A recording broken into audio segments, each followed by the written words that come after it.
అబ్బో ఇక్కడ కేజీ చీరలు కొంటే అర కేజీ చీరలు ఫ్రీ అంట. మంగళ్య షాపింగ్ మాల్, కేజీల్లో సేల్, టన్నుల్లో ఆనందం. తెలుగుదేశం పార్టీ ఎమ్మెల్యే బోండా ఉమాపై ఆ పార్టీ అధిష్టానం తీవ్ర అసంతృప్తి వ్యక్తం చేస్తుంది. గుంటూరులో జరిగినటువంటి ముద్రగడ సంతాప సభలో వైఎస్ఆర్సీపీ నేతలతో కలిసి వేదిక పంచుకున్నారు బోండా ఉమా. అయితే వైసీపీ నేతలతో ఒకే వేదిక ఎలా పంచుకుంటారంటూ కూడా చంద్రబాబు ఆగ్రహం వ్యక్తం చేశారు. ఈ మేరకు బోండా ఉమా వివరణ కూడా తీసుకోవాలంటూ రాష్ట్ర అధ్యక్షుడు పల్లా శ్రీనివాసరావు మంత్రి నిమ్మలను ఆదేశించినట్లుగా సమాచారం. అయితే వైసీపీ నేతలతో వేదిక పంచుకోవద్దంటూ కూడా చంద్రబాబు ఆదేశాలు జారీ చేశారు. తాను వైసీపీ పైన ప్రతి సభలో విమర్శలు చేస్తుంటే మీరు ఆ పార్టీ నేతలతో కలిసి నవ్వులు ఎలా కూర్చుంటారంటూ కూడా నిలదీయడం జరిగింది. అయితే భవిష్యత్తులో ఎవరు కూడా వైసీపీ నేతలతో వేదిక పంచుకోవద్దంటూ కూడా ముఖ్యమంత్రి ఆదేశాలు జారీ చేసినట్లుగా సమాచారం.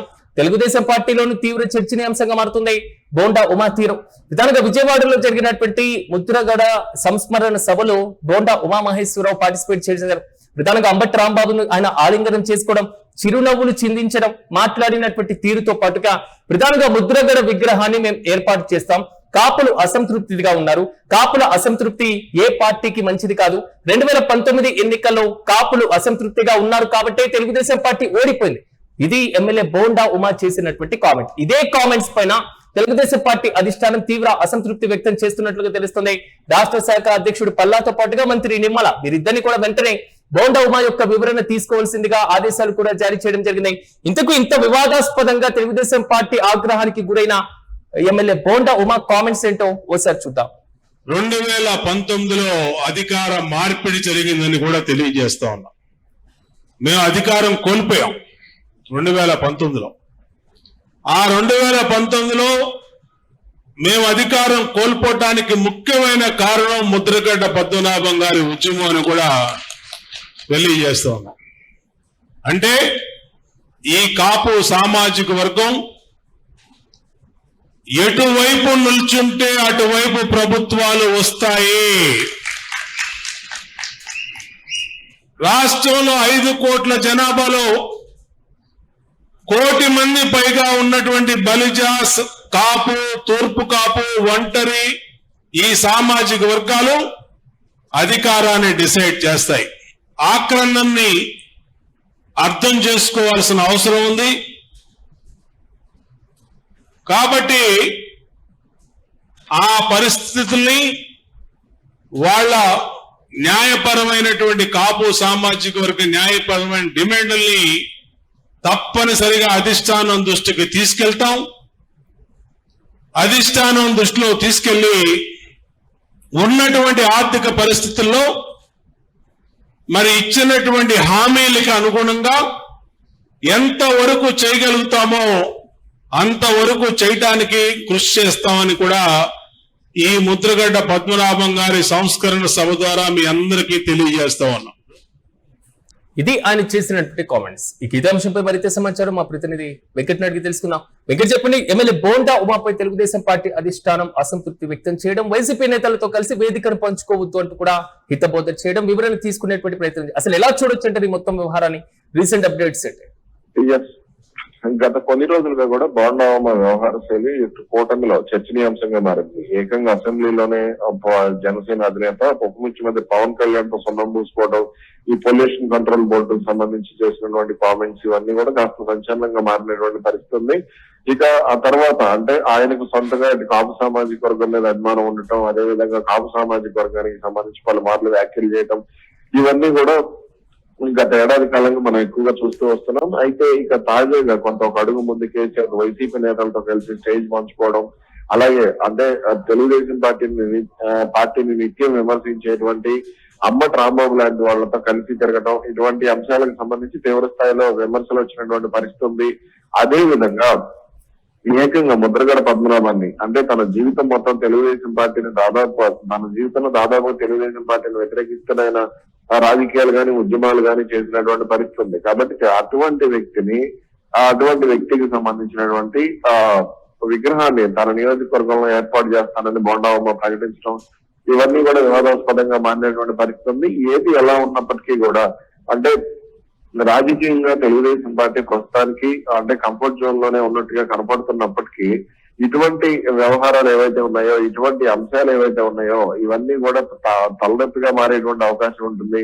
ముఖ్యంగా అటు జనసేన పార్టీతో కలిసి ప్రయాణం ప్రధానంగా అంటే కాపులు అసంతృప్తిగా ఉన్నారు. కాపులతో పెట్టుకుంటే ప్రభుత్వాలే కూలిపోతే, ప్రభుత్వాలు అధికారంలో రావు, కాపులు ఎవరైతే అనుకూలంగా మొగ్గు చూపుతారో ఆ పార్టీ అధికారంలోకి వస్తుంది, దీనివల్ల 2019లో మేము ఓటమి పాలయ్యాం అని చెప్పకనే తెలుగుదేశం పార్టీ ఓటమికి కాపులే ఒక కారణం అని చెప్పేటువంటి రీతి. అంటే ఈ వ్యవహారాన్ని ఈ కోణంలో ఎలా చూడొచ్చుంటారు?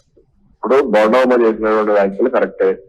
మామూలుగా మనం చూసుకుంటే 80% కాపుల కారణంగానే తెలుగుదేశం పార్టీ 2019లో ఓడిపోయింది. దాదాపు 60 నుంచి 70 స్థానాల్లో మెజారిటీ అంటే గెలవాల్సినటువంటి స్థానాల్లో కాపులు జనసేన పార్టీ కొంతవైపు మొగ్గు చూపడం, మరికొంతమంది వైసీపీ వైపుకి వెళ్ళడం, ఇట్లా కాపు ఓటు బ్యాంక్ అంతా చీలిపోయింది. తెలుగుదేశం పార్టీకి పడేటువంటి ఓట్ల శాతం అనేది తక్కువగా మారిపోయింది.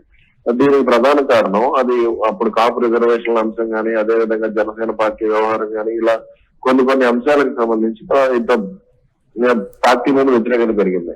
అయితే అలాంటప్పుడు కాపు సామాజిక వర్గానికి సంబంధించినటువంటి నాయకత్వం ఏదైతే ఉందో వీళ్ళందరూ కూడా అంటే తమ అభిప్రాయాలను చంద్రబాబు చెప్పారనేటువంటిది కొంత వినపడటం, అదే విధంగా కొంత అంటే నష్ట నివారణ చర్యలు వీళ్ళు దిగారనేటువంటిది అప్పట్లో వార్తలు వచ్చాయి. అయితే ఇక్కడ బోండమ్మ లాంటి కాపు సామాజిక వర్గ నాయకులు కూడా విజయవాడ లాంటి ప్రాంతంలో ఓడిపోవడం కొంత చర్చనీయాంశంగా మారినటువంటి అంశం. అయితే ఇప్పుడు బోండమ్మ చేసినటువంటి వ్యాఖ్యలు అంటే 2019లో ముద్రగడ లేఖ వ్యవహారం ఇవన్నీ కూడా ఇక్కడ తెలుగుదేశం పార్టీకి ఇబ్బందికరంగా మారి ఉండి ఉండొచ్చు. కానీ అయితే ఇప్పుడు బోండమ్మ తెలుగుదేశం పార్టీకి వ్యతిరేకంగా మాట్లాడటం, అదే విధంగా కొంత కాపు సామాజిక వర్గానికి అనుకూలంగా మాట్లాడేటువంటి ప్రయత్నం చేయటం, అంటే కాపుల్లో చైతన్యం తీసుకొచ్చేటువంటి మళ్ళీ అంటే జనసేన పార్టీ కొంత కాపు సామాజిక వర్గాన్ని దూరం చేసేటువంటి ప్రయత్నాన్ని ఆయన చేస్తున్నారు అనేటువంటి సిగ్నల్స్ రావడం మాత్రం ఇక్కడ టీడీపీ అధిష్టానానికి ఇబ్బందికరమైనటువంటి అంశంగానే మనం చూడొచ్చు. అలాగే ఇక్కడ ఒకవేళ ఆయన కనుక రేపొద్దున పార్టీ మారినా లేదంటే వైసీపీలోకి వెళ్ళినా సరే విజయవాడ సెంట్రల్ నియోజకవర్గానికి సంబంధించి ఇక్కడ తెలుగుదేశం పార్టీ అయితే కాస్త ఎక్కువగానే నష్టపోయేటువంటి అవకాశాలు ఉంటాయి. కానీ వెంకట ప్రధానంగా అంటే తాజాగా అధిష్టానం వివరణ కోరడం అంటే ఏ విధంగా ఏ కోణంలో బోండమ్మ వివరణ ఇచ్చేటువంటి అవకాశం ఉండొచ్చు? అయితే ఇక్కడ సామాజిక వర్గం పరంగా ఆయన మాట్లాడటం జరిగింది. అయితే ఇక్కడ రాజకీయం పరంగా అంటే తాను ముద్రగడని అంటే కాపు సామాజిక వర్గం పరంగానే తాను అభిమానించాను, వ్యతిరేకంగా అంటే ఇక్కడ కొంత అనుకూలంగా మాట్లాడాను, నాటి పరిస్థితులు చెప్పాను అనేటువంటిది ఆయన మాట్లాడేటువంటి అవకాశం ఉండొచ్చేమో గానీ ఇక్కడ అంబటి రాంబాబుతో కలిసి వేదిక పంచుకోవడం అనేది ఇక్కడ వివాదాస్పదంగా మారినటువంటి అంశం. అయితే ఇక్కడ ఇప్పటికే తెలుగుదేశం పార్టీ కార్యకర్తలు కానీ నాయకులు కానీ సోషల్ మీడియాకి సంబంధించి కొంత వర్గం నాయకత్వం మొత్తం కూడా బోండమ్మను విమర్శిస్తున్నటువంటి పరిస్థితి ఉంది. కాబట్టి ఇటువంటి సమయంలో బోండమ్మ మరి అయితే తాను కేవలం ఇక్కడ అంటే ముద్రగడ ఈ కాపు అనేటువంటి అంశంతో కలిశాను అనేటువంటి చెప్పే ప్రయత్నం చేసేటువంటి అవకాశం ఉండొచ్చు. కానీ దాన్ని అధిష్టానం ఎంతవరకు యాక్సెప్ట్ చేస్తుంది అనేది కూడా చెప్పలేనటువంటి పరిస్థితి. అవసరమైతే ఆయనకి నోటీసులు కూడా జారీ చేసేటువంటి అవకాశం ఉండొచ్చు అనేటువంటిది కూడా వస్తుంది. Right Venkat, thank you.